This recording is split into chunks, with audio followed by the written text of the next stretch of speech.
Hello and welcome to the Gaggle, where we challenge and, if necessary, destroy media narratives. I'm Peter Lavelle. Well, I think we're all being set up. There's scenarios being thrown around in the media that we may not get a conclusive election result on election day. I don't think this is by accident. And then, of course, you have the politician that will never ever go away, Hillary Clinton's telling Joe Biden in public, "Don't concede under any circumstances here," which is really quite ironic considering what she said about Donald Trump in the 2016 election. We're being set up here, and this is a very, very dangerous game. Apparently, Tony Podesta, the former chairman of Clinton's campaign in the 16 campaign, they war gamed this, and one of these scenarios that we could see the secession of California, Washington State, and Oregon, because they will not accept the outcome and they will leave the union. That's one thing that has been leaked. I think it was through the Washington Post. Is this scare tactics? Yeah. To discuss this, we have George Szamuely. He is a founding member of the Gaggle, and we have Don DeBar. He is an anti-war activist, a radio talk show host, and one of the nicest guys I know in the world. Okay, I'm going to go to you first, Don. I mean, you've heard that this is being bandied about now. We're getting prepared. We're getting prepared for a doomsday situation. Yeah. First of all, we were prepared even before the great ballot debate for a very close election. We were being prepared for an allegation that Trump lost the election but refuses to vacate the office. We had a little sort of Mouseketeer call of who's going to be on which side if that happens, that finally included the chairman of the Joint Chiefs of Staff. That's the level that it escalated to in terms of how it was being treated officially, like as a serious problem. We've got also this declaration from Hillary Clinton, almost marching orders to Biden or whoever is programming Biden. Don't give up the ship. We're gonna take it, basically. We've got the media. They're going to take it to court. Yeah, and every day the media is attacking some other area, but right now, in terms of just the legalities of it, because they're in an interesting position with the Supreme Court, and that's really almost a separate discussion because there have been some unexpected things there. But what they're going to be looking at doing, I think, primarily is flooding the numbers, basically wasting the balloting with fraud. The thing that people don't understand here is that what's happening that's different this year from what always has happened in the past isn't just that there's going to be a tremendously, larger mail-in ballot than there normally is because of people's anxiety about COVID-19, et cetera, but also that rather than the ballot being requested by someone whose name is checked against a list of registered voters and at the address and a count of how many ballots get sent to them, they're going to just send out ballots as if they were addressed to occupant, just a mass distribution of ballots, and then they say they're going to check it when it comes in. Now, so that's what Trump was talking about, by the way. What he was saying to do the other day was he wasn't telling people to vote twice. He was telling people to test this system by attempting to vote the second time. In other words, when you get your unsolicited ballot, not people that requested a ballot, but when you get your unsolicited ballot, vote it according to instructions, and then go in and see if they'll let you vote again on election day. And if they will, now you got to call it to somebody's attention. Trump is not making this easier for anyone, George. Certainly not. From a legal point of view, that's what needs to be done, and no one can organize that effort basically as effectively as he does, slightly off color. Okay, well that's one way. That's one thing they're going to do here, George. Of course, they're going to contest every a voting booth. I just feel this here. I mean, what's being circulated around, and it's probably a part of this intentional, almost conspiratorial plan, is that they're lawyering up. Thousands and thousands of lawyers are being set up for this year to contest every single vote. Go ahead. Yeah. Yes, no, that's exactly right. it means that this contest could just go on forever. I mean, there'll be no resolution. I mean, remember in 2000, that was just one state, the state of Florida, and there wasn't even a full recount in Florida. But that went on almost to inauguration day. So imagine if this is going to be replicated in innumerable states, particularly the hotly contested states. Now, the easy solution would be, all right, people are worried about voting in person. Let's open the election places for more than just one day. Let's keep them open for 3 days. That means you don't have to have overwhelming crowding. People can then go in at their own time, and that will, deal with the whole fear of COVID.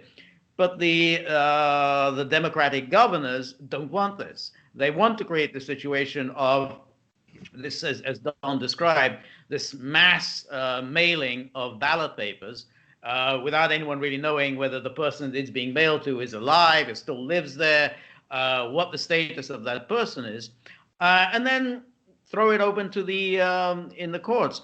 The Democrats generally have the better lawyers. Most lawyers are Democrats. So the Democrats are counting, hey, we've got a better team of litigators than you have. And in 2000 they did. In 2000 they certainly did have. They litigated it better. I mean, but in that case it was the Republicans. But let me stay with you here, George. I mean, this whole thing with the post office, it's really kind of a myth, because all of the mail-in ballots would be controlled by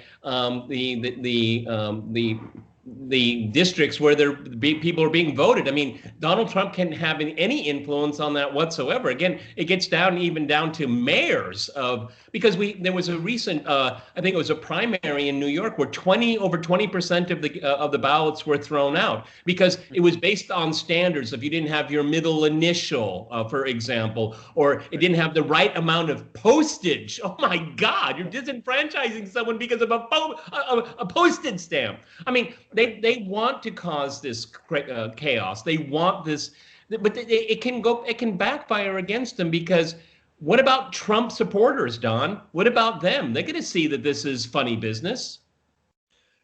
Both sides, quote unquote, the supporters.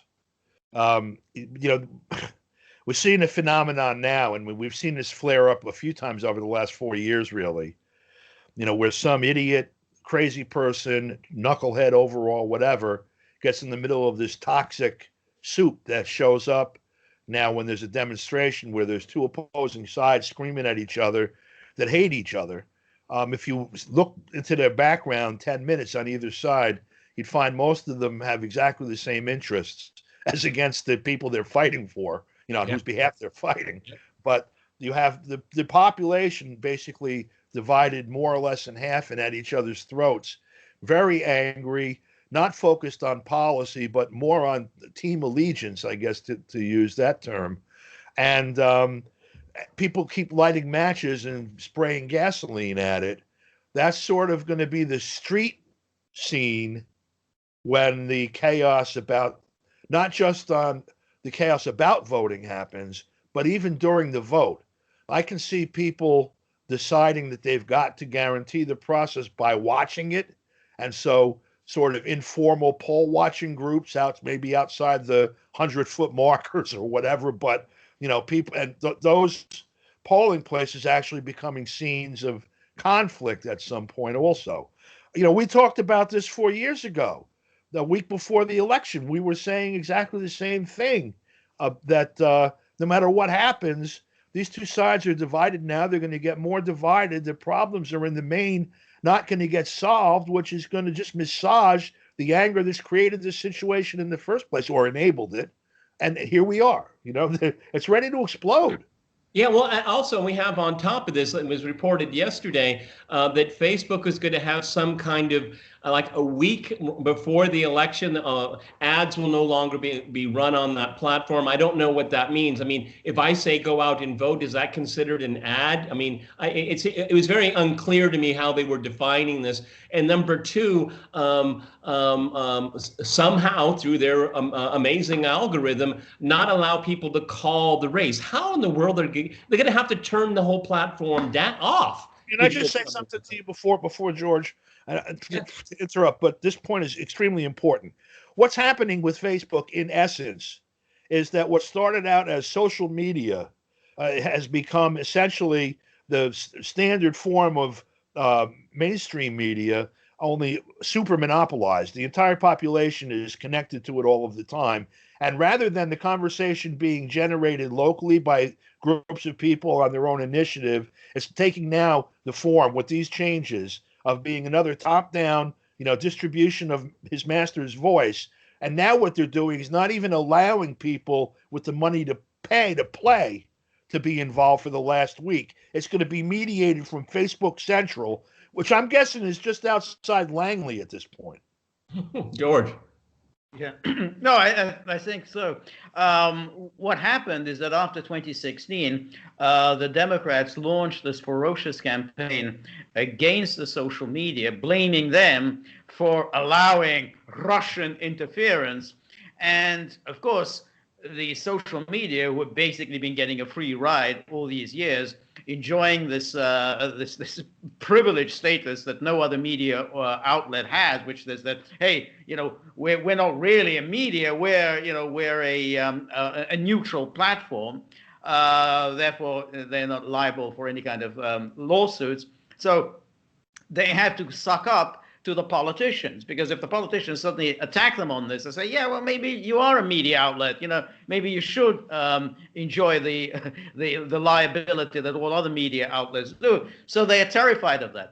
And the Democrats have very successfully intimidated the social media. Say, well, you want to enjoy your privileges, you better make sure that there is no Russian interference, and you better do this, this, and this, so that we can actually vouch for you as doing your best to avoid Russian interference. And I think that's really what's really going on here. That, well, we're not going to have any of this. We're not going to have any Russian, Chinese, Iranian interference, and that's what they geared toward. But of course, it's always targeted against Trump and the Republicans. I mean, whatever they're doing, it's always against them, because of course it's the Democrats who have kicked up a huge storm about the supposed unfairness of what happened in 2016. Yeah, but it looks like all the way around, threats are being made. If you don't do it my way, it's the highway. And I think that's not the kind of environment you want to have for a free election here. I mean, for me, Don, the interesting thing, talking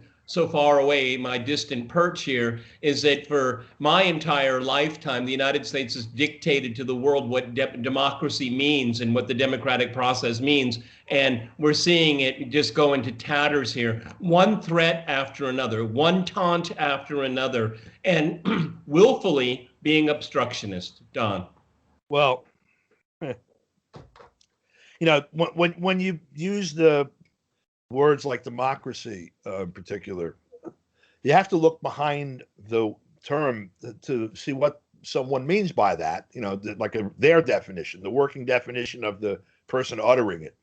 And, in this case, are we talking about if two candidates are put on a ballot by some third force that has nothing to do with you, and you have to choose between them, no matter how odious or, whatever, or how incompatible what their program is with your interests? Is that democracy? You get to pick, I want to get hit with a sledgehammer or punched in the face. That doesn't seem like democracy to me. And that's kind of the situation we have.